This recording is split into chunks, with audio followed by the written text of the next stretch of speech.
स्वागत है आपका आज के एपिसोड में। चलिए शुरुआत करते हैं पिछले अभ्यास प्रश्न से। भारत सरकार ने कैच द रेन अभियान किस वर्ष शुरू किया था? ए 2020, बी 2021, सी 2022 या डी 2023? इस प्रश्न का सही उत्तर है विकल्प बी 2021। चलिए देखते हैं इसके विश्लेषण को। वर्ष 2021 में सरकार ने जल शक्ति अभियान कैच द रेन लॉन्च किया, जिसका विषय था catch the rain where it falls when it falls. इस चरण में अभियान का विस्तार देश भर के ग्रामीण और शहरी दोनों क्षेत्रों के सभी ब्लॉकों तक किया गया, तब विकल्प बी सही है। अगर आप भी कर रहे हैं एसएससी की तैयारी तो जुड़िए दृष्टि आईएएस की नई पहल दृष्टि एसएससी से, जहां आपको मिलेंगी free live classes, PYQs, demo classes, notification videos और स्ट्रैटेजी।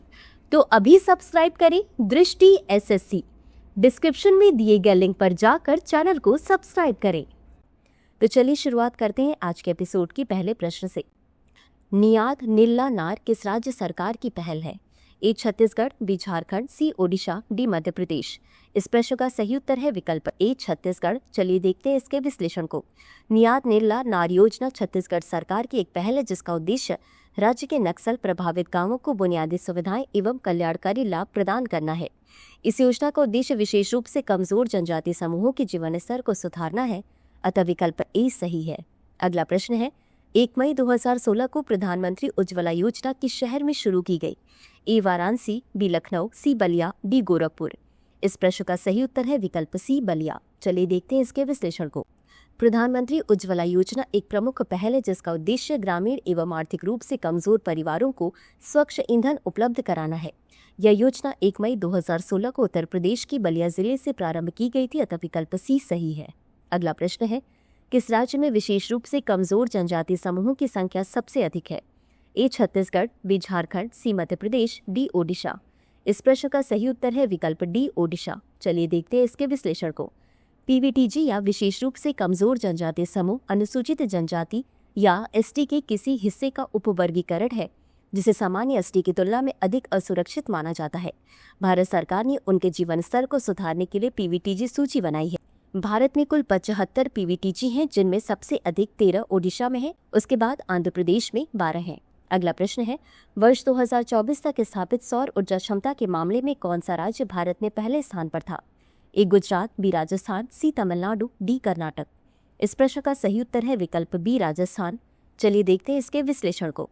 वर्ष 2024 तक राजस्थान 22,860.73 मेगावाट की स्थापित सौर क्षमता के साथ सौर ऊर्जा के मामले में भारत में प्रथम स्थान पर था।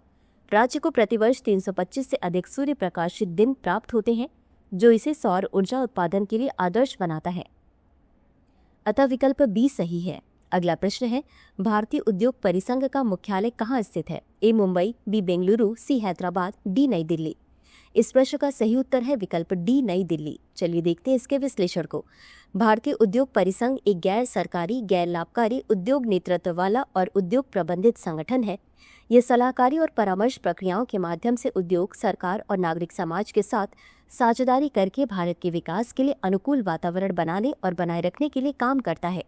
इसकी स्थापना वर्ष 1895 में हुई और इसका मुख्यालय नई दिल्ली में है। अगला प्रश्न है, कौन सी सरकारी योजना तेंदुपत्ता संग्राहकों को सीधे लाभ पहुंचाती है? ए जीवन वृक्ष योजना, बी चरण पादुका योजना, सी वन सुरक्षा योजना, डी ग्रामीण वन्य उत्पादन योजना। इस प्रश्न का सही उत्तर है विकल्प बी चरण पादुका योजना। चलिए देखते हैं इसके विश्लेषण को। छत्तीसगढ़ सरकार ने चरण पादुका योजना को पुनर्जीवित किया, जो राज्य में तेंदुपत्ता संग्राहकों को लाभ पहुंचाने के उद्देश्य से एक फुटवेयर योजना है। इस योजना से 1.24 मिलियन से अधिक तेंदुपत्ता संग्राहकों को लाभ मिलेगा और राज्य सरकार ने इसके कार्यान्वयन के लिए 40 करोड़ रुपए का बजट स्वीकृत किया है, अतः विकल्प बी सही है। अगला प्रश्न है, भारत की सार्वजनिक सेवा प्रसारक प्रसार भारती की स्थापना किस वर्ष हुई थी?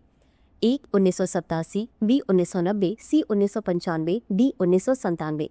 इस प्रश्न का सही उत्तर है विकल्प डी 1997। चलिए देखते हैं इसके विश्लेषण को। प्रसार भारती एक वैधानिक स्वायत्त निकाय है और यह देश का लोक सेवा प्रसारक है। इसकी स्थापना प्रसार भारती अधिनियम 1997 के तहत की गई थी। प्रसार भारती निगम का मुख्य उद्देश्य दूरदर्शन और आकाशवाणी को स्वायत्तता प्रदान करना है, ताकि जनता को शिक्षित और उसका मनोरंजन किया जा सके, अतः विकल्प डी सही है। अगला प्रश्न है, दूरदर्शन किस वर्ष भारत का राष्ट्रीय प्रसारक बना? ए 1976, बी 1980, सी 1982, डी 1984। इस प्रश्न का सही उत्तर है विकल्प सी 1982। चलिए देखते हैं इसके विश्लेषण को। दूरदर्शन भारत सरकार द्वारा स्थापित एक स्वायत्त सार्वजनिक सेवा प्रसारक है जो प्रसार भारती के 2 भागों में से एक है। वहीं दूसरा प्रभाग ऑल इंडिया रेडियो है। बता दें कि 1 अप्रैल 1976 को यह सूचना एवं प्रसारण मंत्रालय के अधीन आ गया और वर्ष 1982 में दूरदर्शन राष्ट्रीय प्रसारक बन गया। इसी के साथ अंत में देख लेते हैं आज के अभ्यास प्रश्न को। तेंदुपत्तों के संदर्भ में निम्नलिखित कथनों पर विचार करें। 1.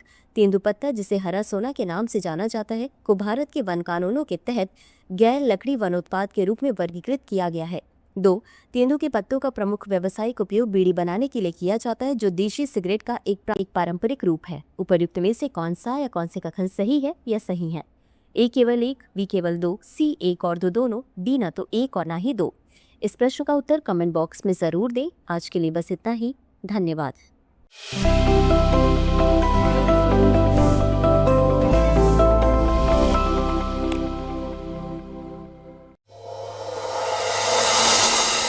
डियर व्यूअर्स, अपने एग्जाम की तैयारी को और बेहतर करने के लिए हमारे चैनल को लाइक, शेयर और सब्सक्राइब करना न भूलें।